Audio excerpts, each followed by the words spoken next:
Hey guys, Jeremy here. So I've been doing a lot of day trading on futures market, and right now I'm actually tackling a trade on Bitcoin. You can ignore this order here and this one up here. Those are pending orders for a larger time frame breakout, but this is my closing order. I entered at 34,735, target up to 34,835, and stop down here at 34,685. So basically have a 2-to-1 risk to reward ratio. If it runs up here and hits 34,835, I will make 500 bucks. If it breaks down and taps me out down here at 34,685, I will lose 250. And I can go ahead and put on where I entered the trade. So you can see right here, I entered right there at 34,735. So anyways, you'll also notice that I have a Bitcoin chart up. The futures don't track the exact same price. Right now, you can see up here, the actual Bitcoin chart is at 34,400. And right now the futures is at 34,745. So it's not apples to oranges.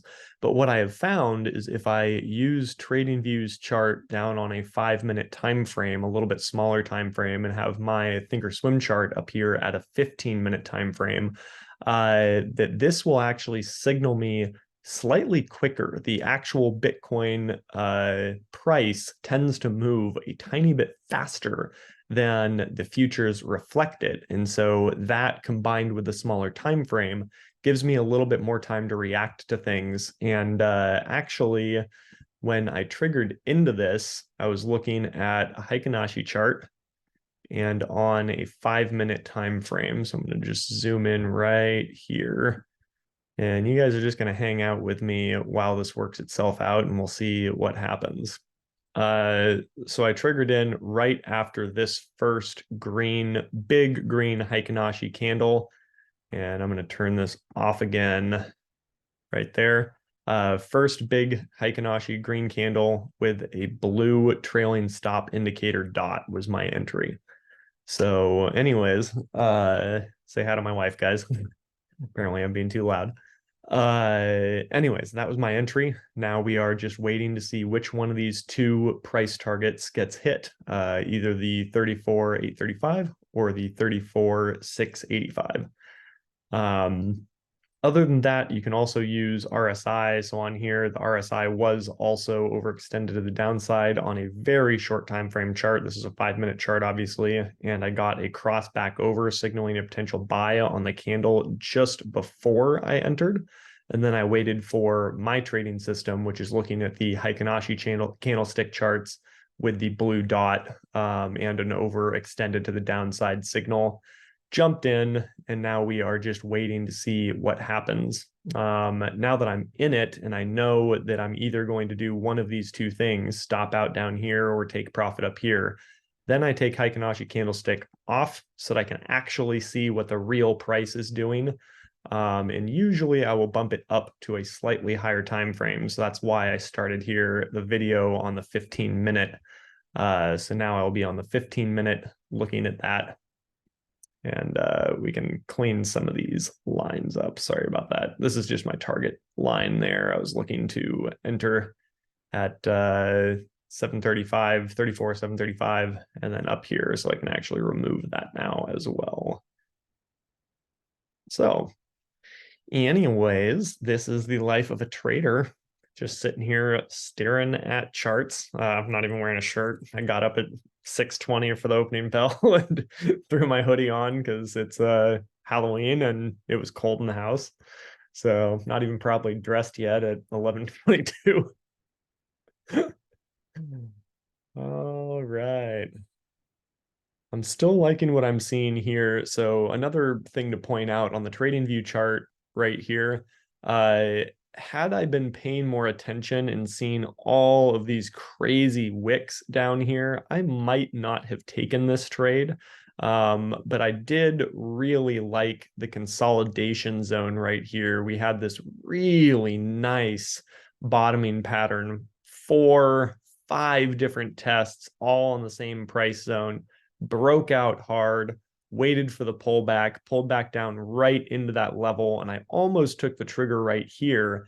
But I did not have the green Heikin-Ashi bar on my Thinkorswim platform, so I waited, got chopped a little bit, was also waiting for these moving averages to kind of figure themselves out a little bit, and now they've straightened themselves out. So the 5 EMA is now above the 9 EMA, which is bullish. You always want your shorter term moving averages above the longer term moving averages. So anyways, waited for that to clear up, got my signal, and now we are just going to wait. So I'm going to let you guys just sit here with me and check this out and wait for one of these 2 conditional orders to fill and see if I make $500 or if I lose 250. So you guys will get to just hang out here with me for a few minutes and check and see.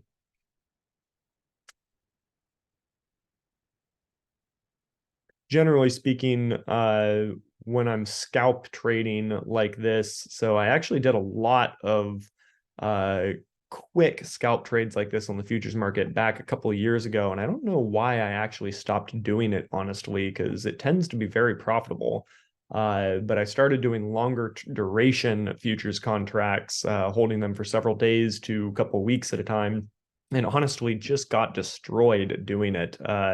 The risk on futures markets, especially holding over the weekend, I had several times that it gapped over my stop losses and just realized that I couldn't control the risk how I needed to. So it's a general rule of thumb for me that I do not hold futures contracts over the weekend now, just because there is way too much risk for me in the futures market over the weekend, especially if news headlines come out that are unfavorable. So just a little tip, if you are doing futures trading and stuff, don't hold over the weekend unless you know what you're doing and have a large account to be able to buffer that risk. So on the 5-minute chart here, looks like we are trying to break down a little bit again. And you'll also see here, I have my stop a little bit tighter than I probably should. In all honesty, this stop should probably be down at 665.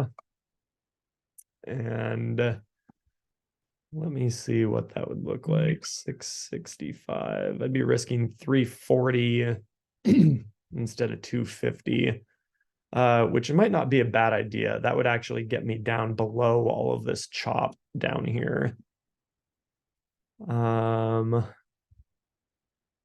However, on the 15-minute chart, I was really relying on this 9 EMA to hold up for me. Let's see if I have any other longer time frame moving averages that would get below. It would. So let's see if I can cancel and replace this in time before I get tapped out here. There we go.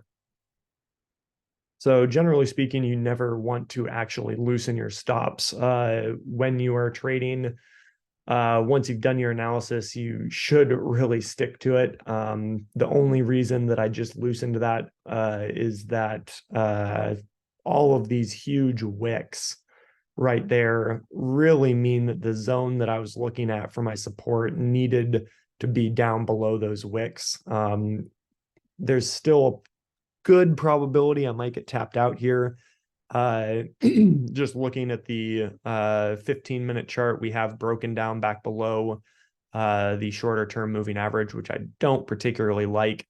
But we are still holding on the 5-minute, and the 5-minute's the one that I'm really paying attention to here. And obviously, it doesn't take much for the futures market to go. I mean, this was one big candle that moved from 34,380 to 511. So what is that? 511 minus 380 times 5, $655 move in 5 minutes right there. So the futures can move quite drastically. one of the reasons I love it and simultaneously sometimes hate it, because the volatility can move so quickly that you don't even have time to really get into the trade that you want to trade. And that can be very, very frustrating if you wait and see an opportunity and have been tracking a chart for a while, and then all of a sudden it just blasts through everything, and then you never have a chance to get in or out. So that's always very frustrating. Go back over here and check out our price action again. Nice big green bar. Loving it. Let's see what our MACD is doing. MACD on the 5 minutes just about to curl up and align our buy signal here. So I actually really, really like that as well.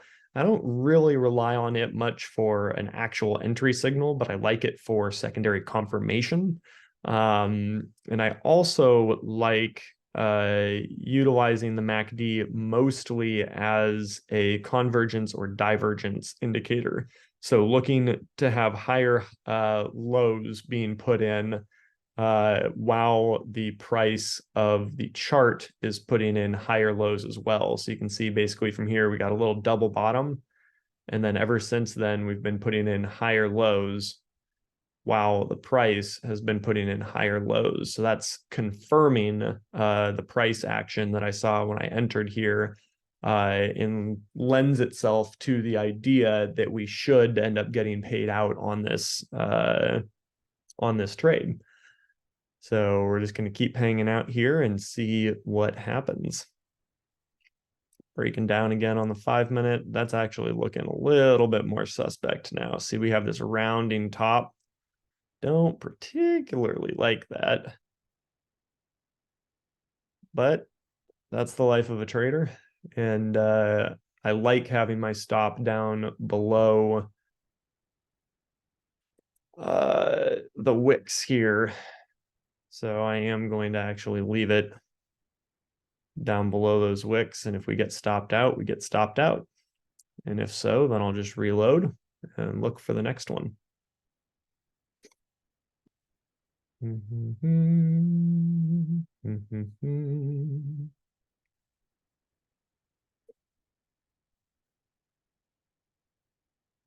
I wish I was doing this as a live video. I probably should have, because then people could be watching and asking questions. And I could be probably a little bit more helpful for you being able to answer live questions here. But you know what?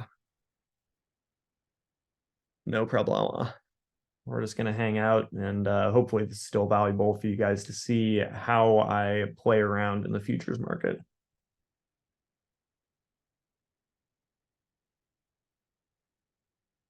And every once in a while, you can switch back and forth between the Heikin-Ashi chart and the regular chart just to see what's going on. So this little gap down here on the TradingView chart did actually switch us back to a bearish Heikin-Ashi. And I'm not particularly liking that these moving averages are rolling over now. You see this, the both 9 EMA in green and the 20 SMA in blue have now rounded over. So if I still had my stop here at 685, there's a very good chance that that would end up getting tapped out here as this rolls over. Down here just below the low of the wicks and stuff, hopefully we will be low enough to not get tapped out. Hopefully it'll come down bottom and move back higher again here. So that's the idea, but we shall see.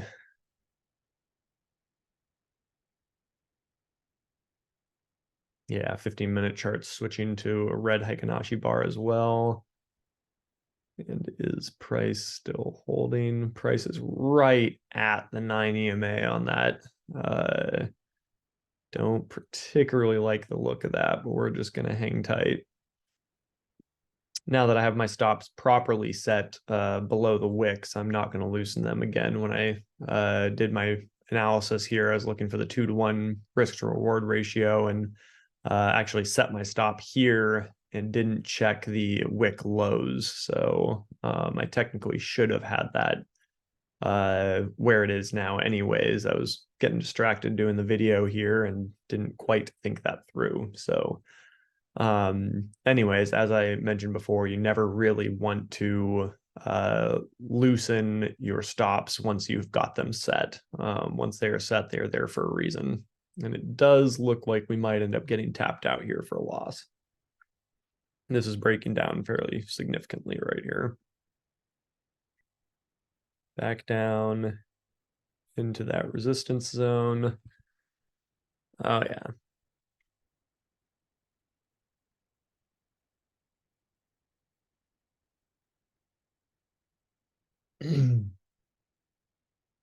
Let's see if this moving average here can hold. That is kind of the last support that we have is right here on this TradingView futures chart. If it breaks below that, this trade is most likely over.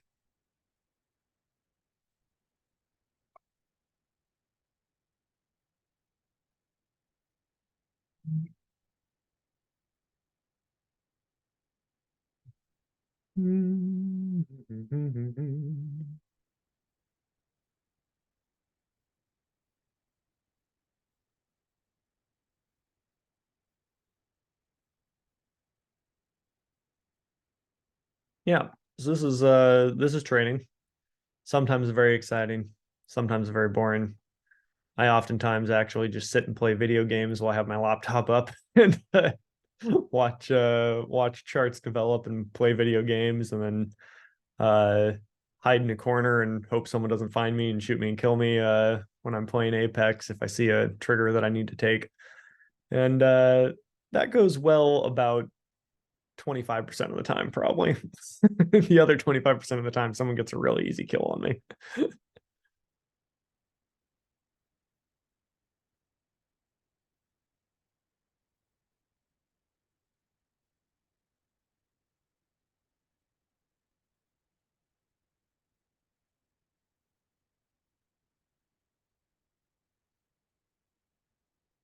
Yeah, so this last little bit of support is trying oh so hard to hold. I'm actually getting more and more skeptical by the minute of it, but we do have this really nice support zone where these wicks have tested up multiple times, so I'm just going to let it work. But that said, if it doesn't hold, we have our predefined risk, and I'm comfortable risking the amount that I jumped in for. And so if we do not win this trade, you mark that and you move on. That's one of the things on trading as well, is that when you have predefined risk in a trade, which you always should have on directional trades, it takes the emotion out of it. And that is really, really important as an active trader, because if you don't have predefined risk and you do take a big risk, if volatility comes into the market and in an unexpected way and gaps over a stop, or if you don't have a stop and you end up taking a big hit to your account, I can tell you from firsthand experience, it is not fun. It can spin you out. It can make you grumpy. It can make you lose sleep. It's not a fun experience to have. So if you decide to trade, learn what you are doing, build a system, stick to that system, and when you have predefined risk in a trade, make sure it is something that you are comfortable. So on a single trade, I am comfortable losing, $500-600 on a trade. My typical trades, I risk somewhere in the neighborhood of 600 to try to make somewhere around 12 to 1500. So that's kind of the size of trade that I do, and that ranges drastically from what that looks like. Sometimes, for futures trading, that is day trading, because futures move so incredibly quickly that a $600 loss can evaporate or transpire very, very fast. Whereas if I'm doing an option trade in the stock market or something, sometimes I'll be in a trade 2 to 3 weeks before that $600 mark or my profit mark around $1,200 to $1,500 is hit. So very different styles of trading, day trading versus swing trading.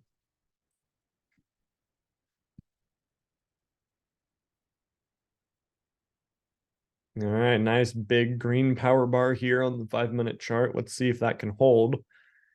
It did end up holding this support just by the skin of its teeth right there.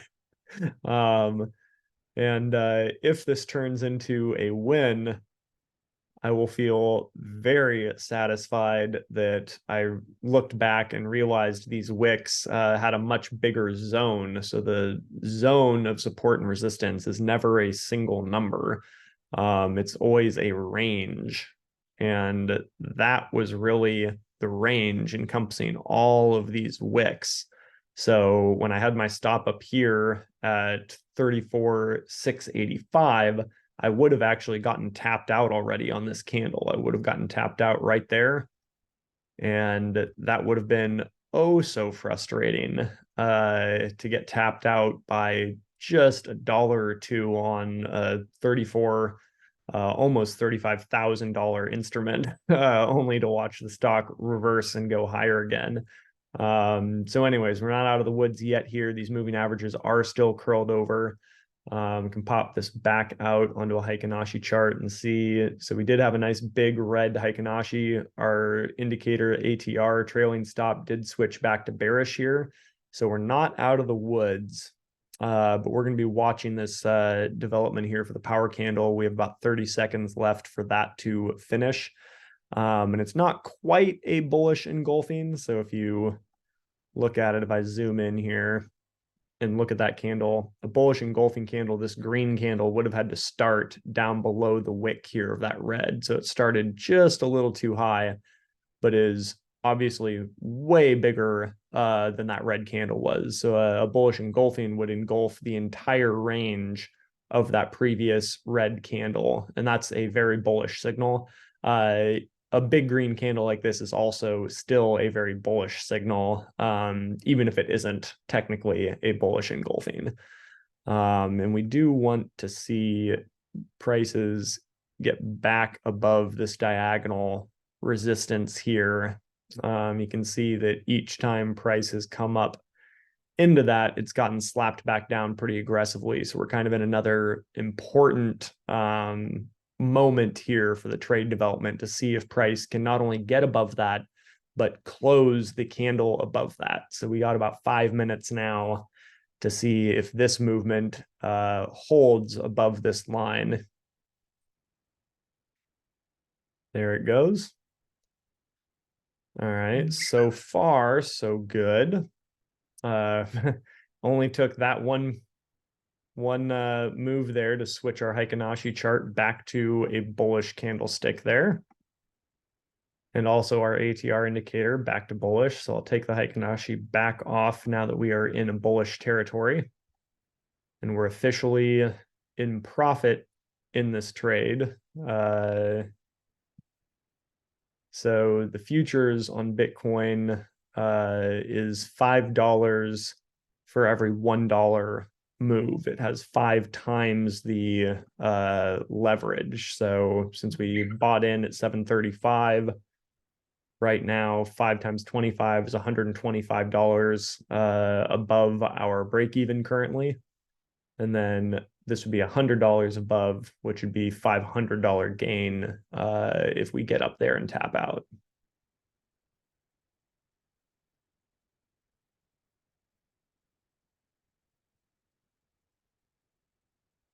We got 5 minutes left until this 15-minute candlestick closes. And if we close that candlestick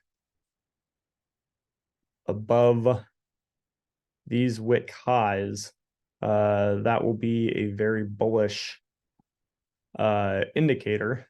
We had the big move higher, retracement, roughly 50% of that move, and then a close above that line would be very bullish. So different ways to look at it. You can look at the diagonal resistance. Break of that was bullish.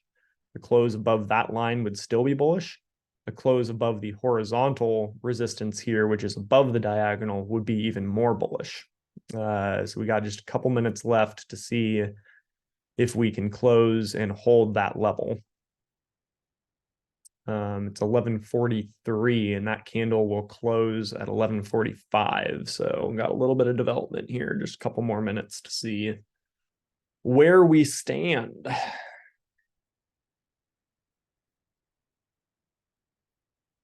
Hmm.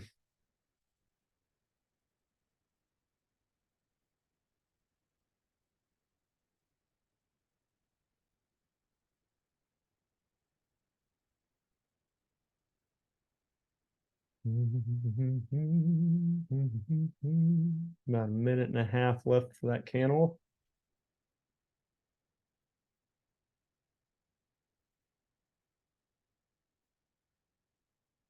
Yeah, I don't know. I haven't seen any other traders doing this. I'm sure somebody does.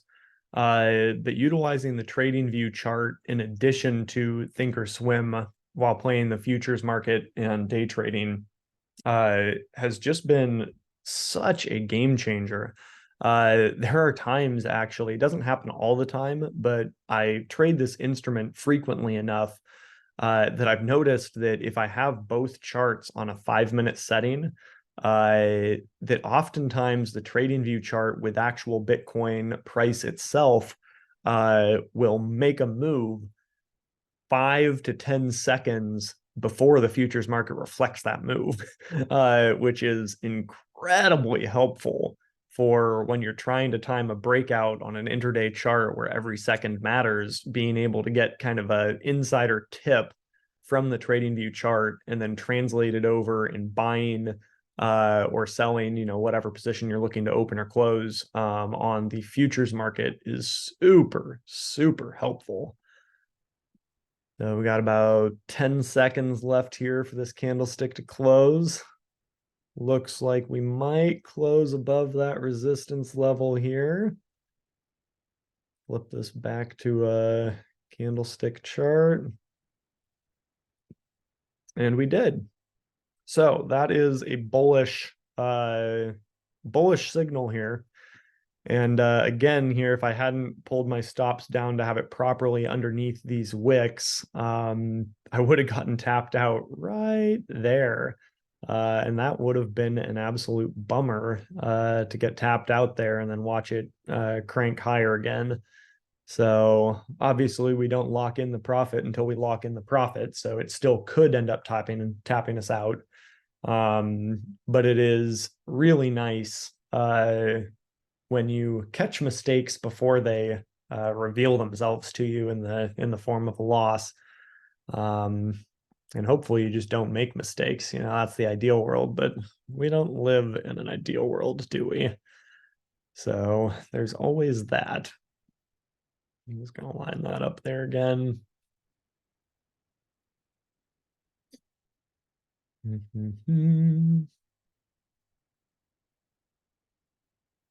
you'll notice I just kind of toggle back and forth. So anyone that trades Thinkorswim, if you go to style chart type, you can switch back and forth between regular candle and Heikinashi candle right there. And for anyone that's not familiar, Heikinashi is a Japanese candlestick derivative that basically smooths out the price action. So once it turns green and starts a bullish run, usually it'll be all green candles until that run is over. And similarly for red, once it gets going, it doesn't really work when it's just neutral consolidation chop, but once something starts to trend, you can see it works very, very well. So look at these big green moves and look at these red moves here. That's a Heikinashi chart. And now look at it with a green chart. You can see much more kind of back and forth, not nearly as smooth. So not only do I use it as an indicator for entering positions, but especially when you're looking at trending markets and trying to catch momentum of a trend, it can be very, very helpful to use Heikinashi candlestick charts and to wait for entry until you see a green Heikinashi candle. And you want to make sure that it closes green, not just flashes green, because as the candle develops, before it actually closes, it will sometimes fluctuate back and forth if it's close to the deciding line.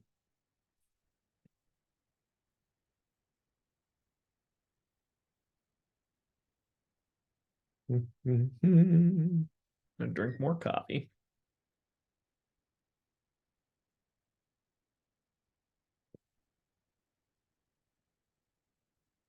Well, we had our big power moves and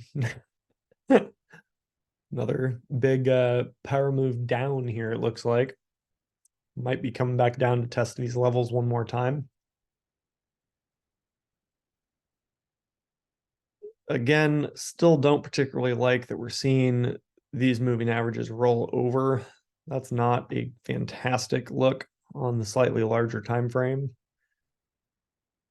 And wow, look at that volatility. Still, we've had such huge volatility. It is a really big fight right now. This is kind of a uh, unique trade setup for you guys to be joining me on. If you look back at the chart in recent history, at no other point do we have such a massive cluster of huge wicks. You know, every once in a while we'll have an exhaustion wick at the very bottom or the very top preceding a change of direction. Big exhaustion wick preceding change of direction. Every once in a while we'll have a double wick. This is a tweezer wick preceding a change of direction. But it is unique to have such a huge cluster of wicks like that, just fighting to try to put a bottom in, fighting really hard to try to put a bottom in. So you guys are joining me on an interesting trade here, just because of all of this extra fight between the bulls and the bears and indecision between supply and demand, in trying to figure out who is going to win that battle, and who is the weakest link and is going to get voted out, so to speak. So I probably watched too much Survivor as a kid.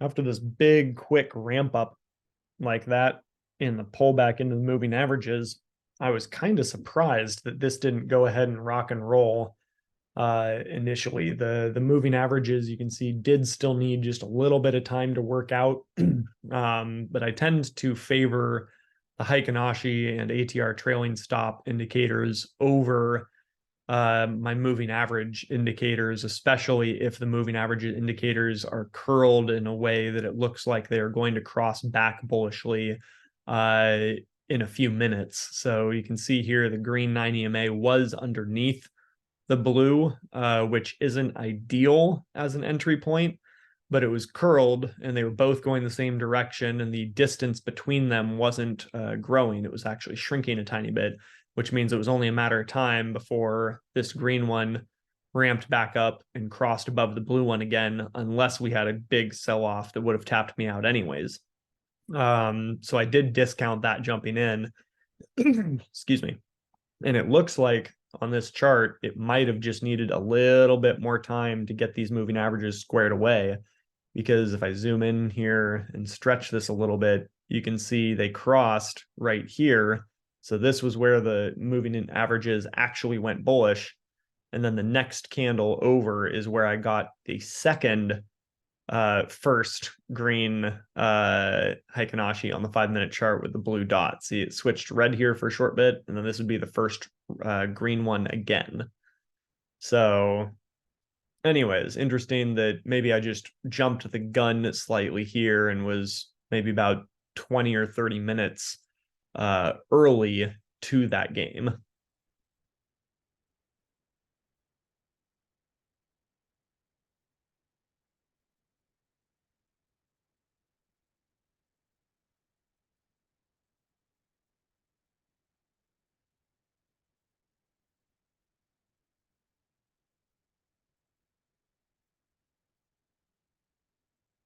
On the longer time frame here, you can see the 5 EMA in pink is above the yellow in yellow 9 EMA, excuse me, which is also great, and that's on a 1 hour chart.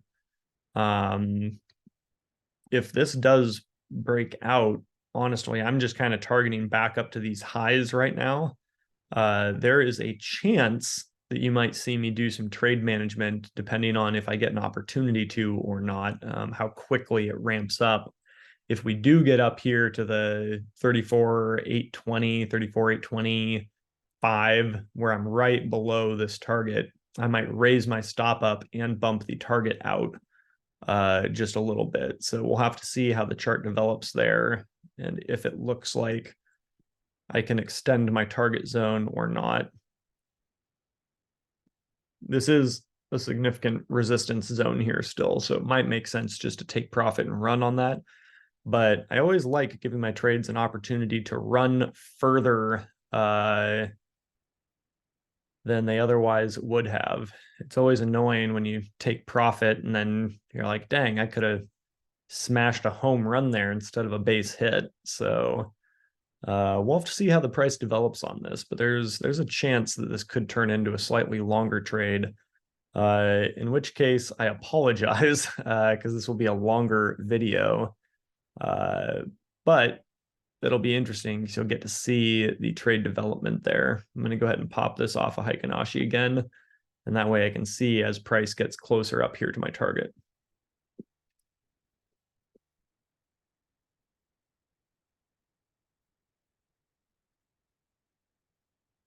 Man, I would have gotten tapped out here by $5 if I hadn't made sure that I had my stop in the right spot there. That would have been annoying.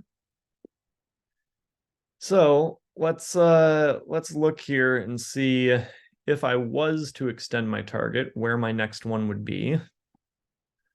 You always want to be prepared, even if you don't end up doing it. And looks like somewhere up around 34,940. Honestly, 34,900. I like to be conservative with my targeting, especially when I'm scalp trading like this. This isn't really technically a scalp trade because it's not just a quick push a button, enter, push a button, get out. But for the day trade, there is a potential that this could end up going up to a secondary target up here at 34,900 if we get some more favorable movement here. So, and at some point, I do usually end up removing my stop from, my actual stop loss and turning it into just a break-even trade. So I might actually do that here in a second as well.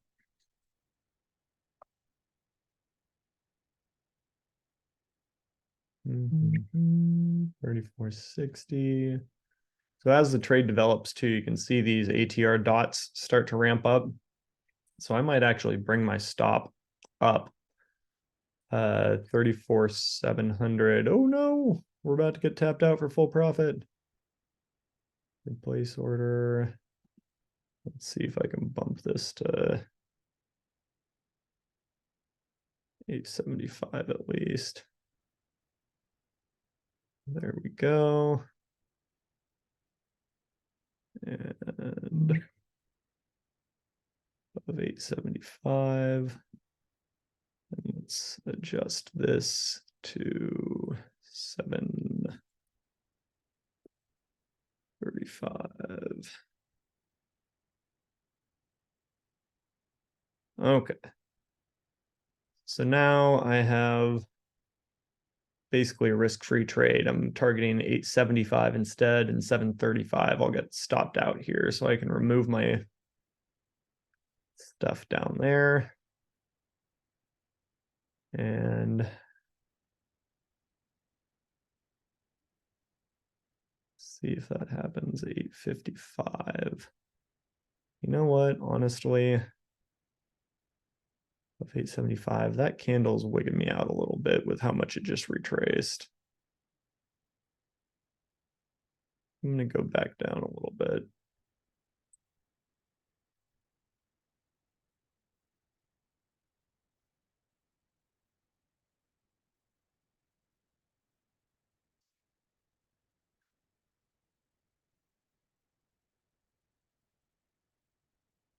I'm going to raise my stop up to guarantee a profit. Drag that up to 780. All right. So no matter what, now I'm going to lock in a profit. I just raised my stop up to 780, which is right here. And just to show 835.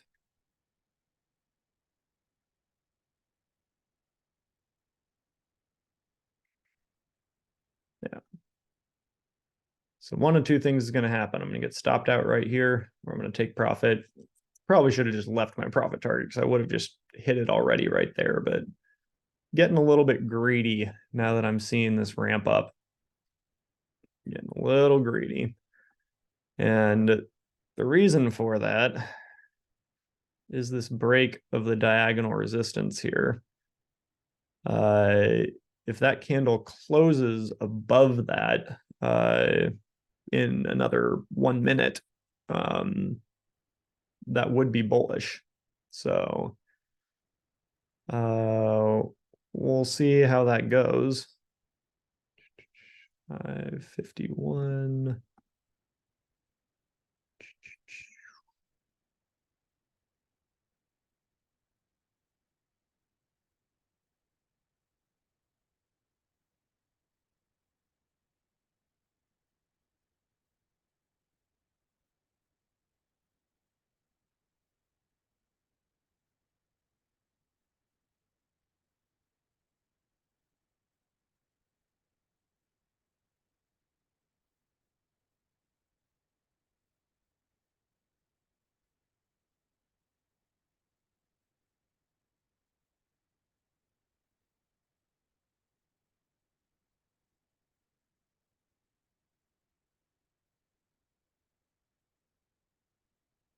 I'm going to go ahead and raise my stop up just a little bit more, continue to tighten it up the longer it takes.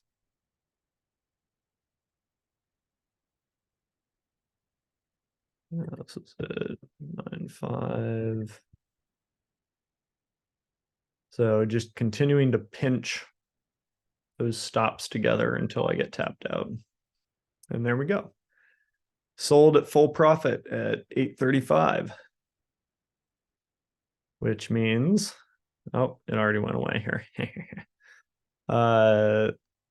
Let's do an analyze so I can just show you guys that before signing off here. So I bought it 34,735. And